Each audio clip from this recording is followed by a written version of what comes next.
So I haven't done an interview for a long time. I felt totally unprepared. And then I saw an advert on, I think it was on Instagram, social media for the Academy. And I joined the free webinar and I thought, actually, this sounds really good. I needed some motivation to prepare and somewhere to start. And yeah, then ended up doing it a few times. And by the time the interview came around, I felt completely prepared. It totally changed my approach to interviews. I know I haven't done one in a long time, but I was very much the writing down answers, flashcards. That's certainly how I prepared for my subspecialty interview that didn't end up happening. I was selling personality traits. I didn't have my golden examples, didn't have my USPs. I didn't think I had any USPs. And so I think it just completely flipped my approach to the interview.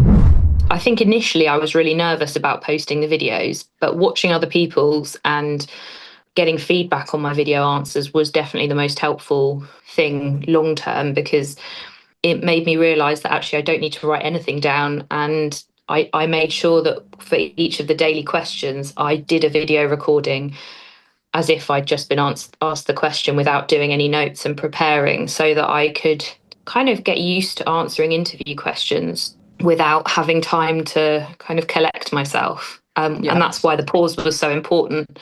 On the day of the interview, I was really nervous, but I felt like I knew how to tackle questions and they could ask me anything and I'd have a way of answering it. I would pay it over again because it's how I got the job. And ultimately, this is the job that I'm going to have, hopefully, for the rest of my career. I wouldn't be in the position that I am now without having done the cohorts, and it totally changed my approach to interviews. I felt so prepared going into the interview. I've recommended it to everyone that I know, in the senior reg kind of levels, because there's nothing bad about it. And even if you don't necessarily engage in the platform, I think the information there would be enough on its own, even if you did the work sort of secretly and didn't publish your videos. I had to put them up there because I knew I wouldn't do them unless I put them out. But I think even if you didn't feel like you could share everything, I think you would still get a huge amount out of it, even from just the videos, all of the different webinars. It was, really, really useful.